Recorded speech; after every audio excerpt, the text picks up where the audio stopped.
Welcome everyone, I'm Councillor Lee Hunt, Cabinet Member for Community Safety, Leisure and Sport. We've got to go through some housekeeping rules. I know everybody knows it, but we have to do it. If the continuous fire alarm sounds, please evacuate the Roman public gallery by the stairwells. Do not attempt to use the lifts. Please assemble in the turning circle at the end of King Henry Street, past the University Park building. In order to comply with the Guildhall Trust Fire Marshal regulations, anyone who signed in at the Guildhall reception desk should sign out when leaving the building at the end of today's meeting. May I draw everyone's attention to the fact that this meeting is being live streamed. Please use the microphones and remember to switch them off when you have finished speaking, or the camera will stay on you. Members of the press and public are also permitted to record the meeting on the understanding that it neither disrupts the meeting nor records those stating explicitly that they do not wish to be recorded. We don't have any deputations today, do we? No. So what we're going to do is go around the room, and we start here with Mr. Dino, and everybody introduce themselves going around that way, if that's all right. Thank you very much. I'm Jane Dodino, the Local Democracy Officer. I'm David Mormont, Strategic Development Manager for Sports and Leisure. Adrian Rosier, Parks Development Manager. Hannah Thompson, Countryside Officer. Donna Cook, Countryside Officer. Peter Roberts, Countryside Officer. Colette Hill, Assistant Director of Neighbourhoods. Lauren Rackham, Head of Community Safety. It's all right. Yinka Adeniran, Councillor for Charles Dickens Ward. Councillor George Madrick for the Paulsgrove Ward, and also Lee, I do have to leave early because they've double booked me today, so I apologise when I do have to leave. Lee Tyndall, Councillor for Copner Ward. Whoever they are need their fingers wrapped. So we've got the agenda in front of us. Councillor Madrick, Councillor Tyndall, you've got it on your laptops in front of you. There's always a confusion. People who are looking online see councillors looking at their IT devices and they think they're doing something peculiar. They're not. They're just looking at the agenda and making research, etc., as we go along. So I just want to clear that one up for anybody who might be looking. So I have apologies here. The only apologies that we seem to have today seem to be Councillor Hannah Brent, the Conservative representative. Have we had anything from her? Haven't received anything. So she may come yet. All right. We've got the declarations of members' interests.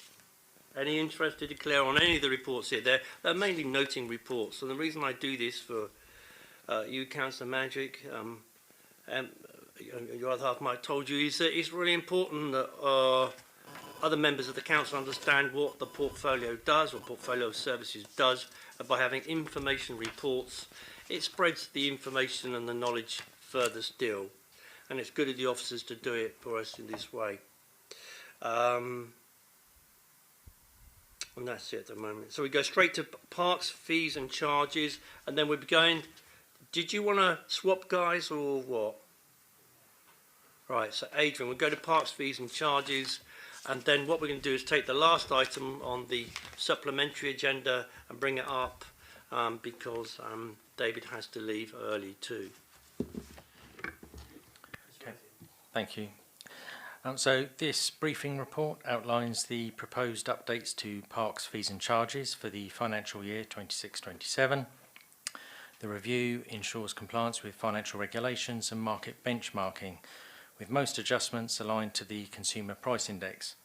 It covers a range of services including land hire, event bookings, sports facilities, fitness permits and golf charges, aiming to balance income generation with affordability and community access. Particular focus is given to Great Saltons Golf Course, which continues to generate net income for the council and outperforms the regional average for rounds played by 30% higher at times this year, and with 25% increase in course usage compared to previous years. Favourable weather and high quality maintenance have contributed to record usage and strong customer satisfaction. No blanket inflationary increases are proposed on the golf charges. The adjustments are targeted to maintain competitiveness and value. Just to highlight that the junior fees remain frozen to encourage youth participation. Thank you. All right, then. Can you pass on to from us our thanks for the work that goes on all the sports fields, playing fields, because they are kept to quite a high standard. And you teased out the golf course in particular, and that means better income for the taxpayers. Any observations from the councillors? No, Edward Yinka, you're right there. You know, any observations at all? Got something there ready? No. I mean, I'm happy to say, Councillor, I think this is quite reasonable. I think the officers clearly have tried to keep prices either on par with last year, so no increase at all, or the percentage increase seems very minimal, into the range of 2-3% increases. So I think it's a real reasonable acceptance. I've seen nothing controversial with it or poor at all. I think it's a good reflection on keeping the cost low for our residents. No, you're right. That's one thing this administration's tried to do, is always try to keep costs low, provide value for money, because we aren't the richest city or place around. And by keeping fees and charges as low as possible, it encourages more people to get out there and do sport and healthy recreation. Anybody else? Councillor Tyndall, no? All right. Anything else you want to add at all, Adrian? No. All right. So I approve the officer's report and the recommendations. So now we're going to go on to this, item 9. This is supplementary agenda, which is a report on the pyramids and the changes that have occurred there and how it's gone on, and the improvement to the financial position, in particular, as a result of deleting the water aspect of the pyramids. Over to you, Mr. Moorman. Thank you, Councillor Hunt. So this report comes just over 5 years since the decision was taken by your predecessor, Councillor Hunt, to repurpose the pyramids, to remove the leisure pool facility, replace it with a soft play zone, and to change the event space into a large gym. It was a difficult decision, but it was the only one that really had any financial viability. Swimming pools, particularly leisure pools, are very expensive to run. The energy required to heat them and operate them, and the levels of staffing meant that by the time the swimming pool closed during the pandemic, it was losing around £700,000 a year in operational losses. BH Live, the operator's contract, had come to an end, and they weren't prepared to continue operating it with those kind of losses. And so they came to us with a proposal to spend a bit of money, which we did, just under £4 million. But at the time, that was the best value option, given that we wanted to keep the building open. And so this report is essentially just a report on how it's gone over the last 5 years. The financials of the building are very much focused on gym memberships and on children's parties in Exploria. They're the two main kind of income streams. The gym, from when it reopened, had 1,300 members that had stayed on. The membership gives access to multi-site, so people who had joined and then seen the pyramids close were still able to keep their memberships and go to Mountbatten Centre and charter. So, but we did lose about 1,000, 1,100 members while it was shut. But it's gradually grown, and it's worth noting that at the time, in about 2023, the university's new pool and gym opened, and so we had a bit more competition. But despite that, memberships have grown and now have exceeded the pre-pandemic gym membership levels. And there's been a steady growth, and we think there's still potential for that to grow some more. The soft play performance, to start with when it first opened, was really very good, way in excess of the kind of numbers that we were seeing when the pool was open. I think with soft play there's the novelty factor, and so Exploria was certainly the place to be, in the first few years. You'll see from graph 2 that we have declined slightly, but we're still trading at about the same level of participation as when the pool was open. The addition of the new sensory room has allowed us to offer SEND sessions for children with special educational needs and disabilities, and graph 4 shows that since the sensory rooms have opened, that's grown. There's special SEND sessions on now. But the real focus of the investment was on financial performance. It was designed to get us to a point where we weren't having to subsidise the building, and you can see from the information in section 4.3 that we've moved from a deficit of £500,000 in the first year to a projected surplus now of about 100,000 this year. I think it's worth noting that if we hadn't changed the configuration and kept it as a pool, the energy costs, certainly in the 2 years when we were in the peak of the energy crisis, would have meant at least £1 million losses at the centre, and that's not something that BH Live or the council could have borne. And so the conclusion that the report makes is that the investment was the right decision, because all the other alternatives would have almost certainly have led to either full or partial closure of the facility. So as it stands, we have a facility that's not without its risks. There are still, it's an old building with risks to the roof, drainage, the air handling systems, but as it stands, we have a building that's open fully, delivering opportunities to exercise for people, and it's due to pay back its investment sometime next year. Next year. I think so. Just to clarify then, for the discussion, who was picking up the losses? So BH Live were picking up the losses. They operate a multi-site offer and are also based elsewhere in the country, but they were bearing those trading losses. There was no loss. And if they hadn't been sorted out, then they would have just shut the building and gone, or asked us to find someone else. Yeah, they would have walked away, and we would have had a very difficult job trying to find someone else to operate that, I suggest. All right, then. I'm very well acquainted with the building. Obviously, when the sea came over, I'll come to you guys in just a minute. When the sea came over all those years ago, several times, all the plant equipment was destroyed. The building was shut. It was shut more than it was open. On the pool side, I don't know if any of you knew, but the Inky you might know, and Councillor Tyndall you might not know, but the pool was, the building is on soft ground, the foundations aren't brilliant, and it actually shifts a little bit, and it cracked the pool at the bottom. So every now and again, the pool would crack and the water would go down and away.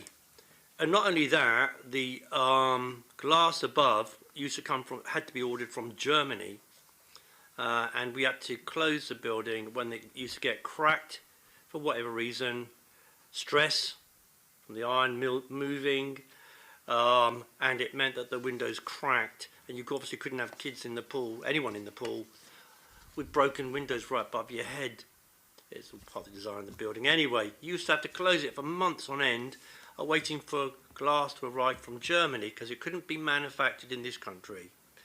So those were the reasons leading up to its review. We were lucky to get, not lucky, but we worked hard with BH Live to get them in. And this is the turnaround in that amount of time. It's really quite a short period of time, we consider it, to go from that, losing about £1 million a year, to a surplus of about 98,000 this year. And we share that with them, don't we, the surplus? Yeah, there is a surplus share arrangement. At the moment, it's 50-50. Right. And from the estimates you looked at then, from what you say it's that we'd get our money back in. I mean, it's difficult to compare because you'd have to compare with if it was open as a pool right now. But I think considering the energy costs that we would have seen certainly a couple of years ago, I think it will be some point in 26 or possibly 27 when we break even if we hadn't done this. All right, that's the background to it all. There's a report in front of you, it's an information report. There's no decision to be made, but obviously there's a discussion to be had. Anybody want to go? Councillor Tyndall? Yeah, just on the bit about the building's old, what's the plan for it and what costs are we talking about with regards to making the building fit for the future? The building is good for the next medium, it's got 5 years, the medium term. I'm not sure how much further beyond that it will go. Ultimately, the roof will fail and the air handling will fail. We're working on ideas about what to do with the site if and when that happens. We've had some architecture students doing some ideas about what might be suitable there. But of course, it's got to sort of to deliver what's needed there. I'm not sure necessarily a gym. If you were to start with a blank canvas now, whether a gym and a soft play would be what you would put there. And so I think that it's a good question. We're in the early stages of working out what the council needs at that point, because it's a very strategic, visible place on the seafront. I don't know the answer to that, but I think probably it would be a bit more of a flexible space rather than what we've got at the moment. But we've got sort of 5 years to sort it out. Not necessarily. 5 to 10, I'm going to say perhaps, but you're right. Things might change. Other people will be making decisions about this, probably or likely. I hope not. Over the next 2 years, that's going to change. There's going to be a shadow cabinet next time around, and they may have a different view. But there's no reason to change anything in the short term, because it's not doing anybody any harm, and it's making a little bit of money, and it's doing a good job. Sorry. So is the Councillor Eden-Arran. Is the gym still running apart from the swimming pool? Yeah, so the swimming pool has been shut and we've turned that into the soft play area. So essentially we've built a structure above where the pool was. The gym is still there. There was an old gym which we converted into some group exercise studios, and then the former event space is now a large health and fitness suite. And that's fully open. Okay, because my concern now is, I think all the swimming pool in that area, they are being closed now. Isney swimming pool closed, Pyramid is going to be closed. So what other sorts of swimming pool we have for the residents in that area? Yinga, unfortunately that's not quite correct, because the university has just opened its new swimming pool, and a new swimming pool will be built at Bransbury Park. So the council is investing into new swimming pools. If you want to go back to your constituents and try and justify spending £1 million a year on a facility that was just dead on its feet, that's a very hard sell nowadays. You know, there aren't that many cities in the country with 4 or 5 swimming pools available to the public. They're all closing them. Across the United Kingdom, England and Wales, about 2,000 swimming pools have been closed. They are very expensive to run, and it's simply not justifiable to spend £1 million on a play pool, a fun pool, that frankly was closed a lot of the time. It was impossible. And the other thing that we used to face is mums and dads going in there with their babies, and the babies doing their business, and that would close the pool as well. It was very difficult, you know, it was a big old volume of water. So, you know, more often than not it was shut. But I really, you know, if your party can find £1 million a year out of the current budget to justify keeping open a dead-end facility with water in it, I'll be interested to see your budget in the upcoming year. You can wish for all the swimming pools that you want and like, but they're being shut all over the country, and this council is unusual in wanting to open another one, and I really wish your party would get behind it, because it's been against it all the way through at Bransbury.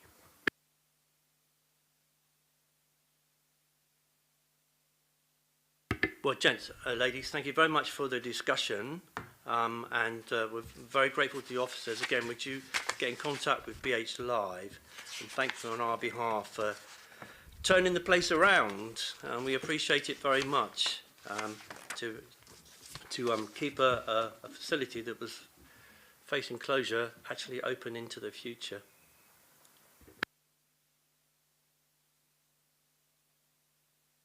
You're off now.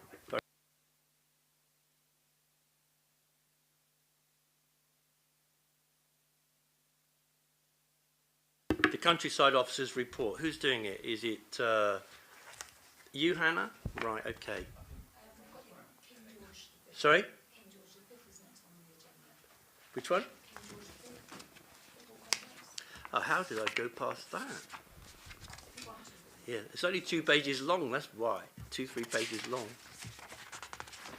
Yeah. All right, I presume you're doing it, Mr. Rosier. Right, far away. Another good report. Okay, thank you, Councillor Hunt. So this report provides an update on the performance and impact of the King George V football complex following its first full season of operation. Delivered by the Council in partnership with the Football Foundation, the £8.1 million project transformed a vandalised sports pavilion into a flagship grassroots football facility. The complex now offers state-of-the-art 3G pitches, modern changing facilities and a cafe, supporting increased participation and community engagement across the city. The report outlines key achievements, usage statistics and strategic contributions to local and national football development objectives in its first full year of operation. Some of the headline achievements are that it's had over 218,000 visitors since it opened. It's had 70% peak time usage of the 3G pitches. There's around 130 teams playing there weekly, and that involves around 3,500 to 4,000 players. There's been more than 9,700 users of the Pay and Play, which is double all the other Hampshire FA sites combined. There's been, yeah, and there's over 64,000 transactions in the cafe, which highlights how important secondary spend is to the financial model of the site. There's been over 8,500 event attendees at tournaments, charity events and school holiday programmes. And the site continues to support the local grassroots clubs like Mere Milton, Fleur de Lis, East Lodge, Paulsgrove and Moneyfields Girls. The final paragraph of the report highlights just how transformational the new sports hub has been, with comparison of what was 360 hours of booked football use in the year before development commenced, compared to over 8,800 hours of training and midweek use and over 3,300 hours of match play having been delivered since it was open. Thank you. All right. An incredible change benefiting tens of thousands of people, and the trouble we had getting this done, the opposition that we had from councillors in Cosham and before Mr. Tyndall's time, I think, and before Councillor Madrick's time, it was utterly ridiculous how they opposed it. It was the Conservative councillors in Cosham that opposed this, and it was the Labour councillors in Paulsgrove that opposed this. And look, it's sat before us in black and white, the enormous success that it is. To see that the usage, I mean, I won't repeat the figures, but the usage is quite astounding. But the one I will point out is the fact that it was the double of the use of the which one was it? The Ford. The Pay and Play is particularly strong at the site just because of how accessible it is. Yes, absolutely. So it's incredibly beneficial for us. In the north of the city, another facility that we delivered in the north of the city, but we also did like to deliver facilities in the south of the city, but I don't see any difference between north and south, never have done. So it's all there in front of us, you know. Many congratulations, Adrian, on seeing this through. Whatever happens to any of us in the future, this is a very good thing to have done for the city and for people's health and well-being, and particularly for kids who love to play football, and dads and mums and girls and everybody that want to play football. Over to our opposition colleagues. Thank you, Councillor Hunt. how does this compare, like hiring wise, to like the open pitches we have? So is it more expensive to hire the KG5 versus our open fields, or is it less expensive? Do you know that at all? In terms of the grass pitches, they match the prices elsewhere in the city. It's difficult to equate the price on the AGPs, 3G pitches, just because of the way they can be segmented to either whole pitch or into eighths, quarters, depending on the club's usage.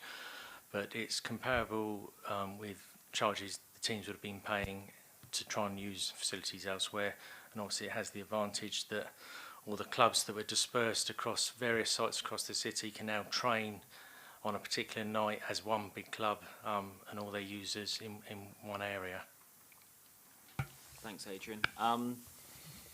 Yeah, I mean, you mentioned Paulsgrove Football Club twice in the report, so it must be important. But, you know, it's always sad for us to lose Paulsgrove Football Club from Paulsgrove, and obviously we know what got on there, which is sad. But it's good that there's a nice facility. Obviously, it's being very well used, which is good. I've only heard positive things about it, so that's obviously reassuring.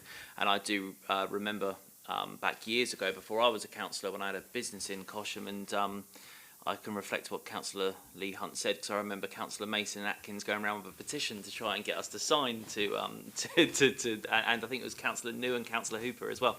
But yeah, I do remember that back in, I think that was 2019, I think it was. It's, yeah, certainly before my time. But, you know, it is a good thing, absolutely. You know, and it's good that it covers a range of people. And, you know, I know that obviously you said there's no north and south, but I think if we have a look at the grassroots clubs that are being using it, there's a lot of the northern clubs that have now kind of congregated to this centre, which is really, really good. Yeah, it's a good thing. Yeah, absolutely, it's a good thing. It's an absolute good thing. I'm interested, and I don't expect an answer to this today, but I'm just wondering, and it's just off the top of my head, Adrian, please don't feel like you need to respond today, but I'm interested to know what's the financial situation with the Marsden Road field now, because obviously we've lost that pitch hire several times a year, and I say, please don't feel free to answer now. You could answer on an email further. Just wondering if it's being still utilised as heavily, and if there's a negative cost ratio now to that land now that we're not obviously using it as much. But other than that, I'd say the KG5 field, brilliant. Yeah, all right. And if I could just spread out from there, I mean, if you'll forgive me and you'll bear with me, you know, this has got to be now, the city's got to be one of the best locations for football and training. Together all the coaches and the volunteers in the southern region. You know, you look at Moneyfields, you look at the playing fields you talked about all around the city, right across from your side, right across to Drayton, and then further down into the city. But you put that alongside the swimming provision that we're determined to deliver and will deliver, and alongside the tennis provision that we've levered in by working with British Tennis. And the Lawn Tennis Association and British Tennis. Right up in the city, we've got the tennis centre at by the Batten Centre in the north, and then to the south we've got the tennis centre. That is done by it's not the Navy now, isn't it? Somebody else has taken that one over. The one by Burnaby Road, not Burnaby Road. Yeah, Burnaby Road. The big tennis centre down at by the university. But then we've got that one there. All the tennis provision along the seafront, coming up through the city. And it's an incredible offer, you know, and the sports offer has only grown here more and more and more over the years. And that's by being progressive and by working with sports governing bodies. You know, you've got everything here from wakeboarding in the moat at near Hilsea Lido, to the reconfiguration of Hilsea Lido, to beach volleyball in the south on the seafront. It is extraordinary number of different sports that are catered for, and including sea rowing. I'm not going to start waxing lyrical, but there's a lot. Anything you want to say, Councillor Tyndall? Any observations? No. All right then. Well, thank you very much for the discussion. Thank you very much again, Adrian. And now we're on to Hannah, I think, are we, at item number 5? So, I skipped on again. Well, item 5 I would know be I've the got to get home soon. countryside report. So this report's been drafted Oh, right. by Claire Watkins, but All right. unfortunately She's not she's not well today. So I'll do the introduction, but obviously I have got colleagues from the countryside team here for any further questions.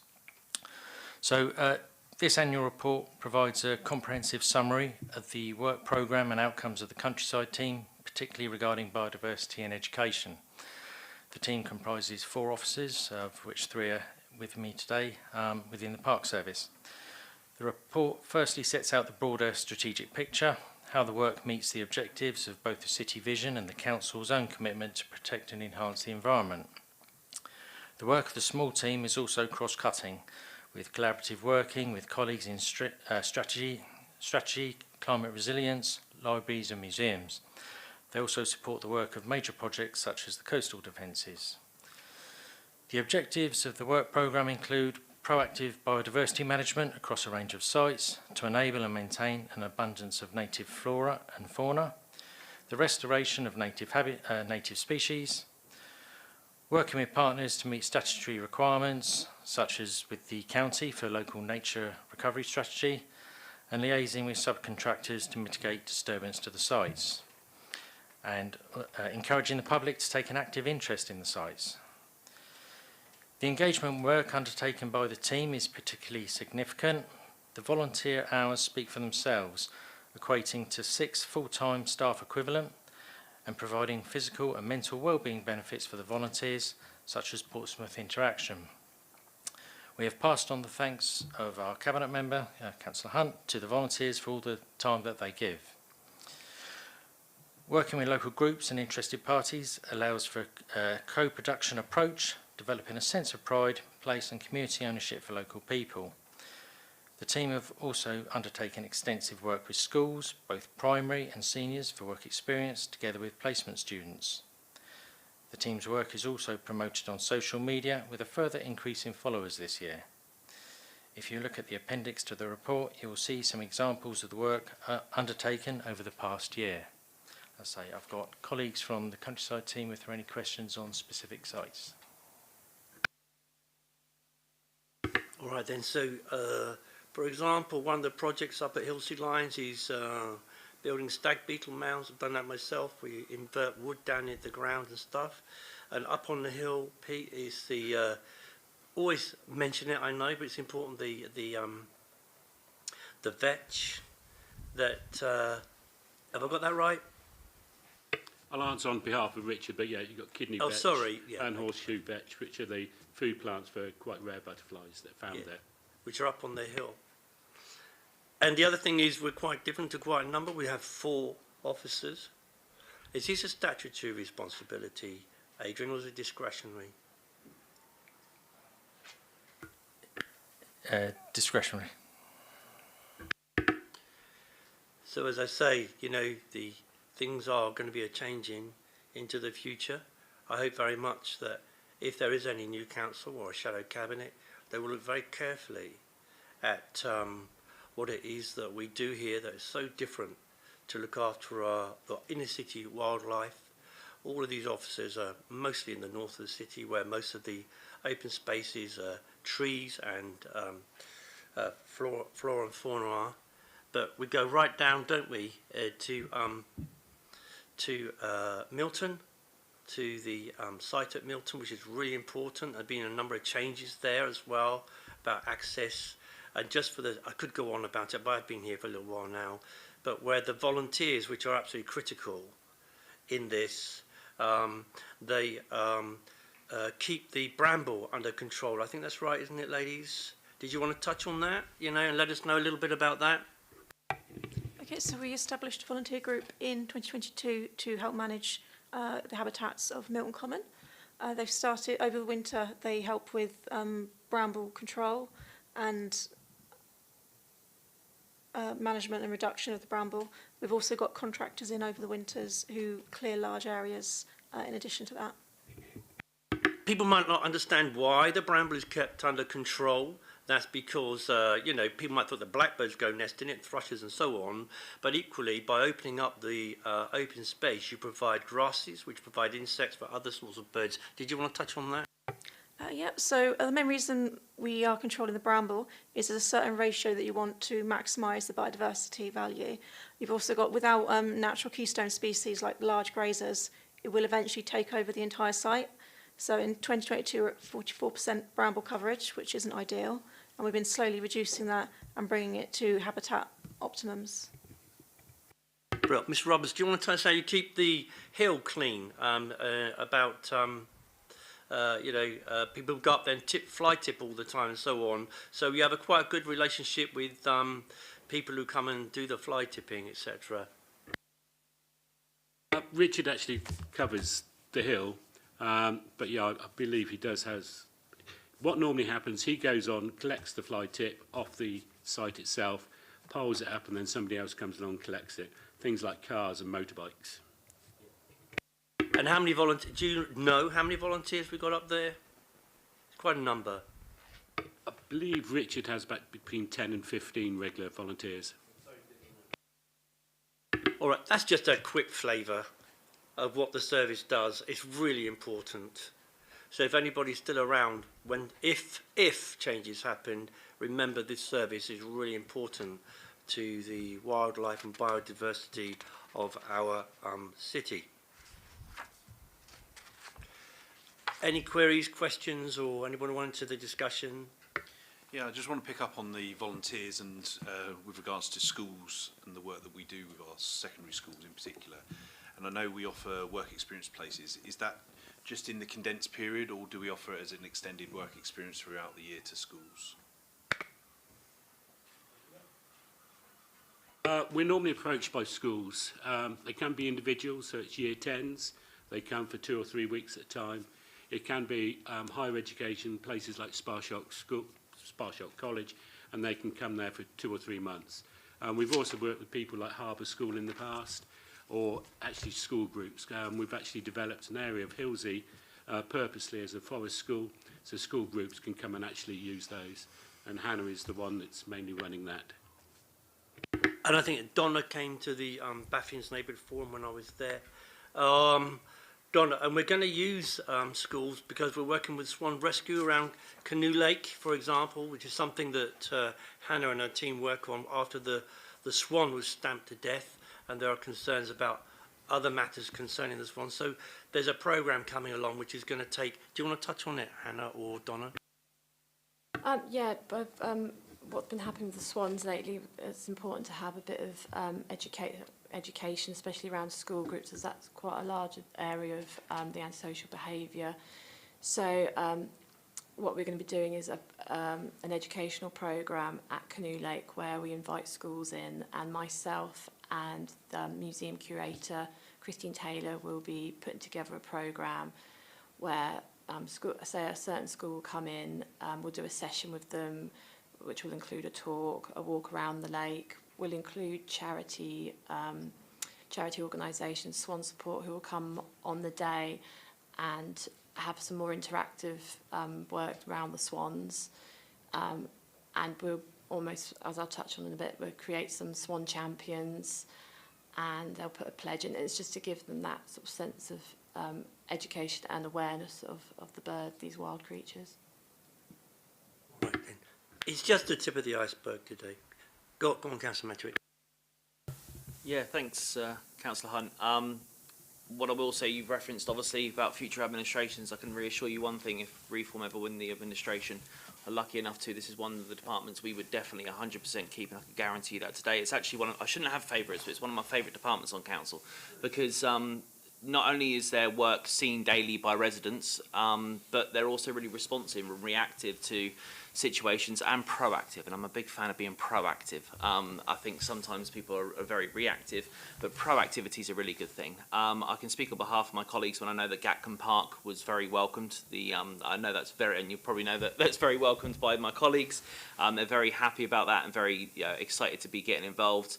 The Hillsey Lines and the Anchorage Park is a walk I do every day with my dogs. I used to do it around Port Solent, but I went to Anchorage Park a couple of years ago, and it's one of the best walks in the city, actually, I think. With the Foxes Forest, you've got the Hillsey Lines, and then walk around to Anchorage Park. And I don't want to step on toes here of Councillor Tyndall, but we did a walk around 4 months ago now, and the work that you did in Anchorage Park was phenomenal. I mean, it changed overgrown shrubs and rubbish, Councillor Hunt, into these beautiful, what did you say, like wilding meadows, essentially, you know, with like diversity, of biodiversity for the animals and stuff.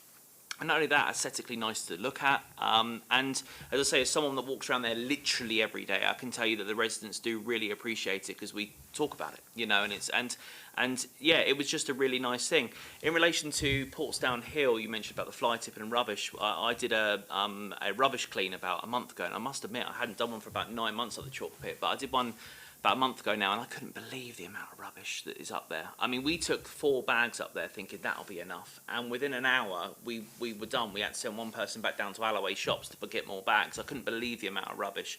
I know one of my councillor colleagues has asked to see if we can get another bin up there, which would be appreciated. But I will say, if there's anything that your team at all need that you can think that a CIL application would be useful for up in the chalk pit, then I'm sure myself and our Paulsgrove colleagues would support that and support your team. So if there's anything up there that you can think about with the chalk pit, then please don't hesitate to ask, because it's something we would entirely support if you can think of a way to improve the chalk pit area. Right, the other, since you're on it, you know, I've been around a long time. We're looking to get the green flag back up there, aren't we? That's one of our targets in that area, but we can't really do it until the sea defence work is all sorted out, which will be another benefit for that area. But as you're walking about, you might notice some walnut trees. They're there because the Victorians planted them, because they wanted to have hardwood, very hardwood, to create the stocks for the guns, to keep the French at bay, which might suit your party. You know, as they came up over the hill, they were definitely going to come up over Paulsgrove, and they were going to invade England from the north side, and we were going to have all these people there keeping them out, demanding their passports. Anyway, so that's just another little aspect of it. The history is linked to the flora and fauna of the city is quite incredible, really and truly, including the rats on Rat Island. Ever so much for a positive discussion, and I think, you know, you've got the impression that everybody's very grateful.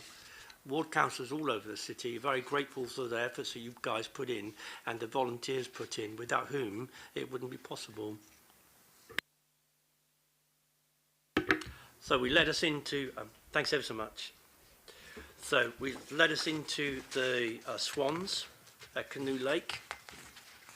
I brought this because I want people to be aware of what's going on there. It's all in the report. So is it you, Hannah, or Hannah? Get far away, Hannah. Thank you. This report sets out ongoing project work undertaken to support the well-being of the mute swans at Canoe Lake. As set out in the report, 2 years ago, we began a project called Swans on the Lake to increase community awareness and education around these wild birds. We are now into our 3rd year, which includes our free annual summer event with activities and informal education for young families, and this year we had over 200 participants. During the event, people are able to create a swan pledge and become swan champions to confirm they understand and support the appropriate feeding of and behaviours towards swans. There are also educational signs around Canoe Lake to inform visitors throughout the year how to feed swans. This project is supported by the charity organisation Swan Support, who provides specialist advice and engage with us on our public events. Going forward, as set out in the report, we are also developing a Swans on the Lake educational school programme. Now that we're in our 3rd year, we have developed a good rapport with the local community who support this ongoing project. Thank you. All right, it's really important because there are a lot of swans there. There never used to be. People like to feed them, and it's become a thing now. We had encouraged them to all go up to Hillsea Lines or where else they went, and it was better for them, and it was better for the environment there, because, you know, the lake itself, it gets gunged up and it gets green algae, and that again is a bad thing. Anyway, if people do go there, they need to feed lettuce.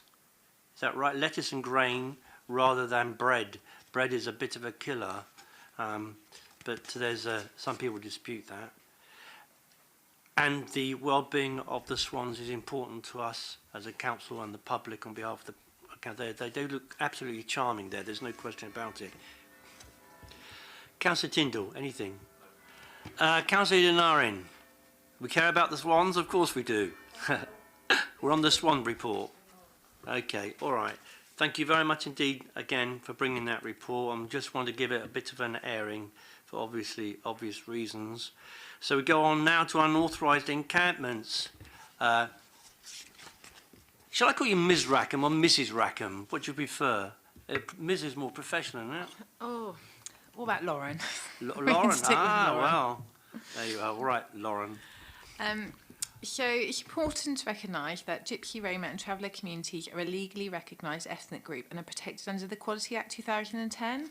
When we take action to remove unauthorised encampments, we do so with a full understanding of these legal protections and our responsibilities under the Act. In Portsmouth, the Community Warden team leads our response to unauthorised encampments, both within the city and on Portsmouth City Council land outside of the city. Their role is critical. They respond to reports, assess the size and makeup of the encampments, carry out welfare checks, and liaise with the landowners and the police. Where necessary, they lead on serving notices. While wardens cannot physically prevent the encampment from occurring, they play a vital role in managing them effectively and lawfully. Our wardens will also share intelligence regionally and work closely with other Portsmouth City Council departments to ensure that the sites identified as vulnerable are monitored. Additionally, officers from Community Safety attend the Police Daily Management meeting, where reports of encampments are discussed and plans agreed. Looking at the data for 2025, there were 8 unauthorised encampments in total on all Portsmouth City Council owned land, 4 of those within Portsmouth and 4 on Havant owned land, in Havant on Portsmouth City Council owned land. This represents a further decrease compared to the previous years, and notably, there is no requirement for police to use their powers within Portsmouth or Havant this year. For sites in Havant, we continue to operate under a Memorandum of Understanding with Havant Borough Council. So whilst we remain accountable for the decisions of our land, Havant Borough Council staff carry out the welfare assessment and any subsequent court action as the local authority. Each year, the Director of Housing, Neighbourhoods and Building Services chairs a multi-agency meeting to review the previous year's activity and identify learning for the following year. There's no additional target hardening measures were recommended this year, although works to install bunding on Stockheath Common are ongoing. To summary, our approach remains consistent, lawful, proportionate and respectful for the rights of the GRT community, whilst ensuring that we protect public land and maintain community safety. The continued reduction in encampments reflects the effectiveness of our collaborative approach.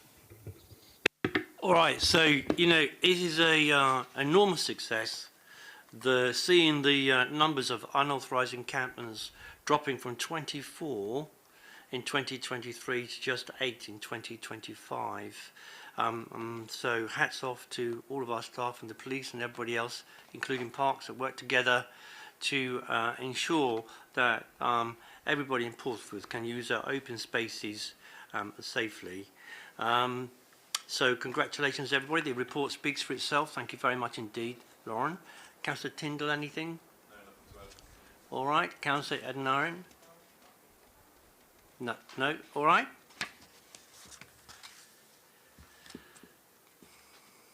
Okay, so we go to the last report, which is the update on antisocial behaviour. So, over the past year, we've continued to strengthen our multi-agency approach with our Operation Nautical being a key example. The partnership targets along the South Sea seafront, from the Canberra to the Hayling Island ferry jetty. Planning began earlier this year, starting in February, to address challenges around Easter and Maybank holiday. We introduced a real-time coordination through a dedicated Teams channel and used a RAG rating system to monitor and allocate resources effectively.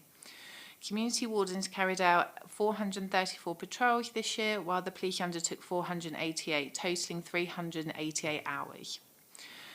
The police issued at least 2 dispersal zones where necessary. Thanks to these efforts, reports of ASB on the seafront area have fallen by 42% since 2019. Sorry, it's fallen by how much? 42%. That was the from antisocial behaviour? Yeah, reports. So since 2019, it is half, almost, well, it's 42% down along the seafront, antisocial behaviour. Yeah. All right, thank you very much. That's okay. So yeah, 42% since 2019 and 7% from last year. 7, yeah. While South Parade Pier and the Canberra remained hotspots, outreach through WRAP, which is the Waterfront Restorative Approach Partnership, and the introduction of the Seafront Rangers helped manage issues and engage young people positively. We've also made significant progress in reducing fly tipping, working closely with community wardens, environmental enforcement, CCTV. Alongside our contractors COLAS, we targeted hotspots with patrols, redeployable cameras and community engagement. From January to September, we issued 258 fixed penalty notices for littering and fly tipping. Can I just stop you there before you skim over that, which is a great job. So, for example, one lady was caught by one of our redeployable cameras on a Friday. Yeah. She was seen on the Saturday as a result of the good work and fast work of one particular officer. And on the Monday, she paid a fixed penalty ticket of how much was it? It was £750. Something like that. Yes, it was. Yeah. It was £750. Yeah, so a fixed penalty notice now for fly tipping is up to £1,000. Yes. So these aren't little fixed penalties No. like a being caught on double lines. They're really serious matters for people to consider if they're going to fly tip. Absolutely.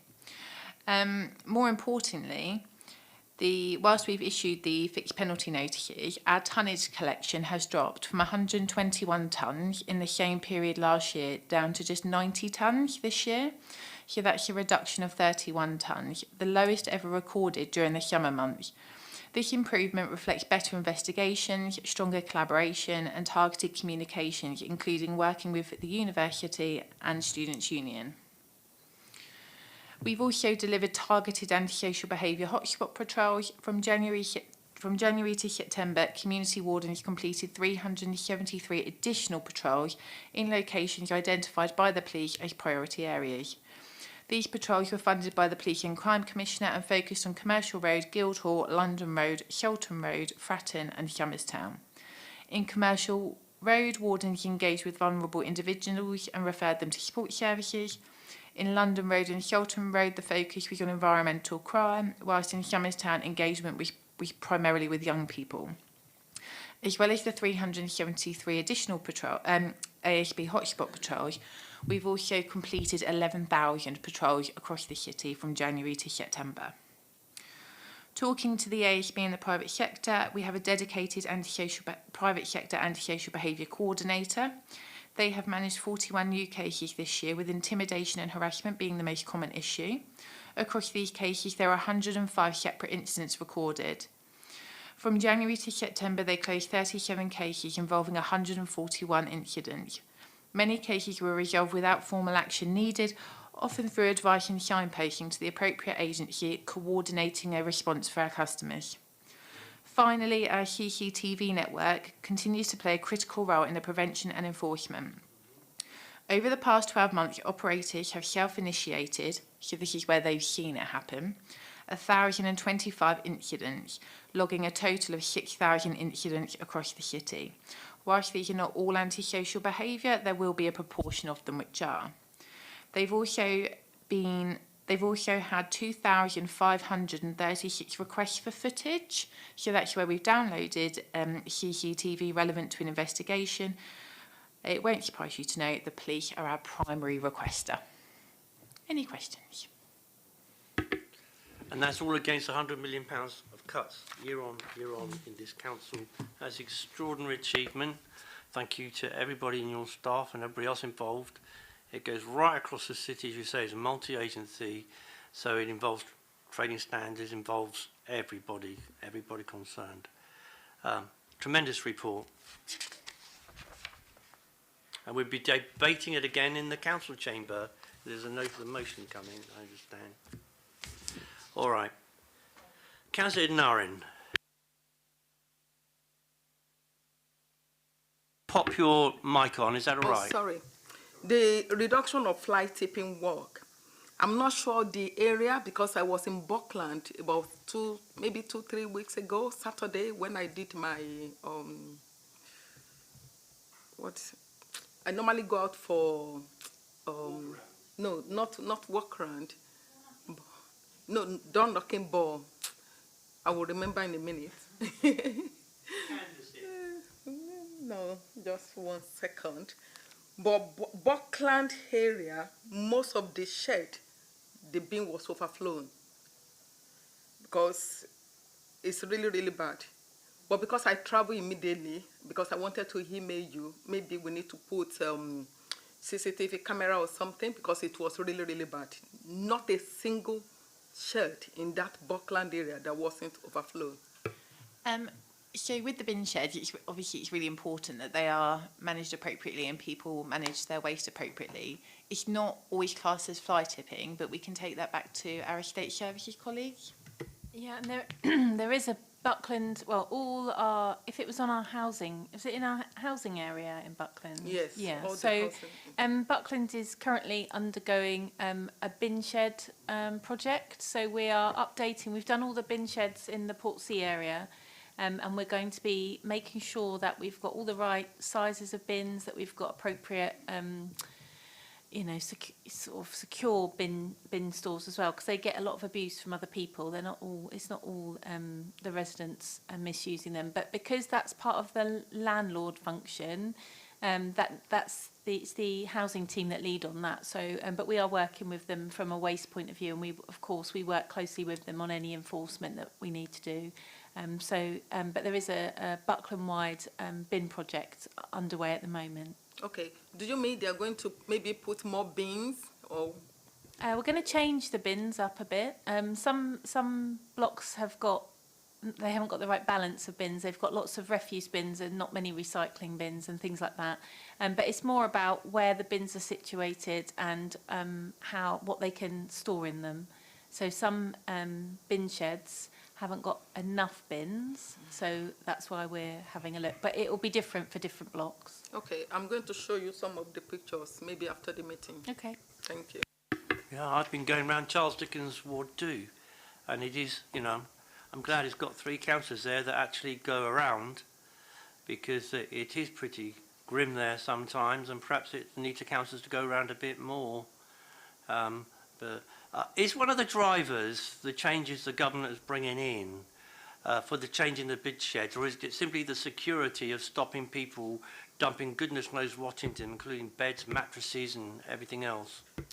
So there's a big piece of education work that is underway and will continue to be underway, probably ongoing, because that's what we do in the rest of the city as well. But also we are preparing for changes to recycling collections hopefully in the next couple of years. So we need to make sure that all the bin provision is sufficient. So Portsmouth Homes, the landlord, is working through what their requirements will be as a landlord to provide good bin stores for their residents. Yeah, sorry, I'm just trying to check the pictures. So I think you can do what we do in our patch, Yinka, is do a street letter or something and tell people you've been round and that you've seen all of this, and you really need to, people really need to put their rubbish where they should go, which is in the bins, and get rid of it properly. And if needs be, I don't know if you guys in Charles Dickens Ward have bought redeployable cameras. You've got a lot of money in your CIL. We don't really have much. Well, it was £300,000 a couple of years ago. So, well, it was nearly £1 million a couple of years ago, actually. And Colette. I was just going to say the estate services team we've got lots of cameras in the Buckland area, CCTV around our blocks. So and estate services do investigate every fly tip. So there's the quarterly data that comes out for our residents will show that if we do, I can't remember the exact numbers, so apologies, but it is on our website. If we do 3,000 investigations, maybe 2,500 of them will need to be picked up, but the other 500 are resolved. So we are investigating every sort of misuse of our bin shed, and we do use the camera. We do make use of cameras, and the estates team are also aware that they can apply for redeployable cameras to be put up, and we work really closely with them on all the camera placement. They manage all the Lauren's team, her CCTV team, manage all those cameras. So we've got lots. I was knocking on doors in the same area as you, down in Charles Dickens Ward off Queen Street, and spoke to a lot of people, and they've raised this, and we found 6 bits of fly tipping, called them in and they were gone within 2 days because I went back and checked. So, you know, it's about business as usual. So you've got the confidence that you find some fly tipping around the back of one of the houses and you call it in, and does it get shifted? If it doesn't get shifted, then you come and involve me, because I will ask questions for you if you want.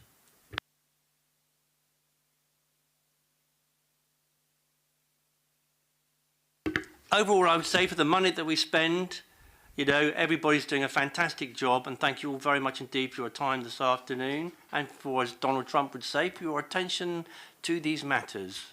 Thank you. The meeting is closed.